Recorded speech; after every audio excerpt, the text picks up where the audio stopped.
Hi guys, I was just gonna make a quick video. I was playing in the practice room and I ran into an interesting match. So really the first match is the only one that's actually that interesting. Basically, to give a little spoiler, I try to go off on turn 3 underneath a chalice on one. Which is definitely an interesting kind of thing, because hopefully we won't see this a lot. But I just wanted to show that this can be winnable and just walk through some of my thought process on some of this. So basically, I lose the die roll, because I do that a lot. And I keep, he keeps. He leads on Darksteel Citadel and Nile Spellbomb. So since he's on Nile Spellbomb, already I'm wondering, like, if this is just some Soul Brew, if this is some weird thing. Turns out to be a Tezzeret deck, so a relatively good matchup for us. Here I just fetch up an island since there's no reason to do anything else, and I just cast Slight. See an Ascension? Awesome. I grab it. Here he plays a Misty, and this is where I wasn't actually sure. This is where I thought Ensoul, because, you know, blue. And then he casts a Chalice of the Void on one. So I was a little taken aback, but thankfully my hand isn't soft to Chalice. I don't have a whole lot of one-mana cantrips, so I just shock here and play the Ascension, pass the turn. At this point, he knows what I'm doing and is pretty willing to fight it. He just plays a Signet and a Delta, and here I decide to try to combo. So I start by casting Slight, which gets countered by the Chalice, but it's important to note actually puts a counter on my Ascension. Then I cast one of my Desperate Rituals, another Desperate Ritual, and now my Ascension's active. So I Manamorphose, I make a ton of blue, I draw another Desperate Ritual, which I hold on to for right now. I thought Scour targeting me, so Chalice counters the first one, but I still get to copy it with Ascension. Now here there's an argument where I should have just cast this ritual now and then passed in Flames, but I decide to actually Serum Visions to try to set up my next couple draws. I see a Writ in a land, which neither of those I really want. The ritual could be useful, but I'm not too thrilled about it. I loot just to get an idea of what I have. I discard both the Polluted Delta and the Sleight of Hand. I decide to probe to see what's up because it's a free draw. And he has Contagion, Clasp, and Thirst for Knowledge with a Deck Edge. So he is very poorly set out for this matchup. I say with a Chalice on one and Nile Spellbomb, so he does have interaction, but as you can see, it's not the best sometimes.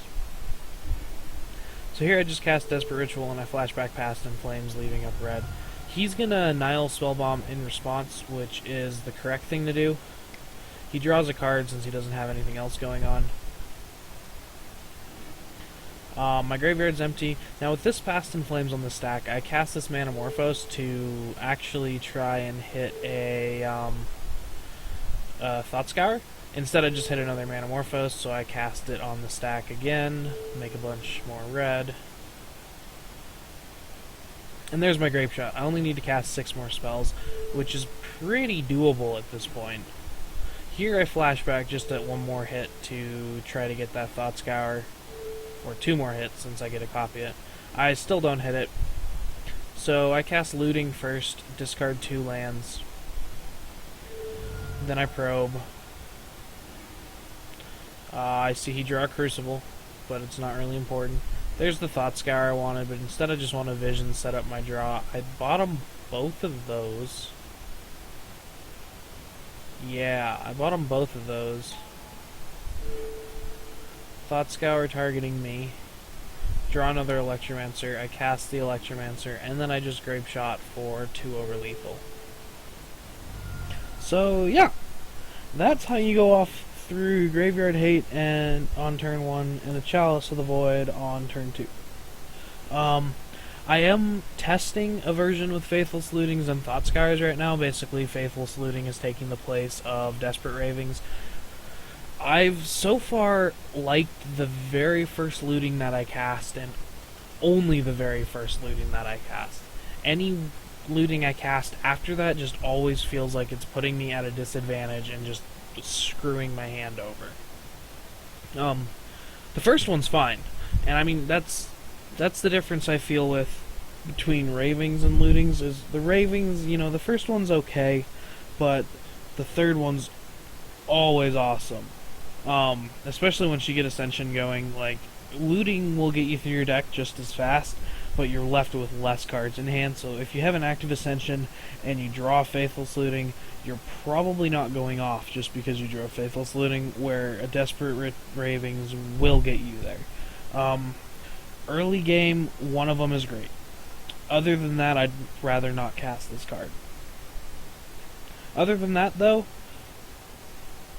I still love this deck. I'm kind of sad that Junk's a thing again, because it's going to be a lot harder to actually cast everything. We're going to get hit with a bunch of Thoughtseizes. We're going to have Scoos. They're going to have an advantage off a Dark Confidant.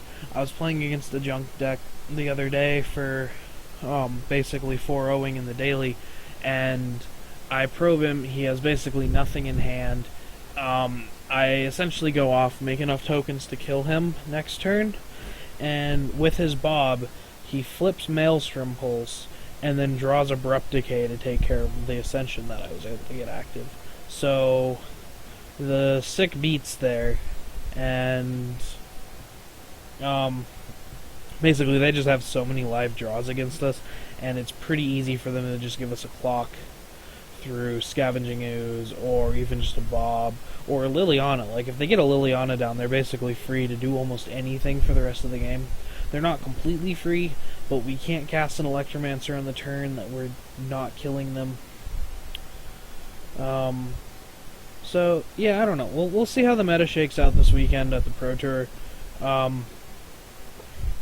Hopefully you guys enjoyed this, because I enjoyed doing this. I could imagine the guy on the other side wasn't too happy about this. The other two games weren't that impressive. I emptied really early in the second game, and he Black Sun for 1 the next turn, and I just never built back up. I drew, I think, 6 lands in a row after that, and he was able to just cast a Tezzeret, make his Chalice and I think his Relic into 5/5s and just beat me to death in 2 turns. And then the third game, I played 2 Goblin Electromancers on turn 2 and then turn 3, and he never hit a second land. So that's pretty much all she wrote there. Yeah, you guys have a nice day, and hopefully I'll be able to bring you more content soon.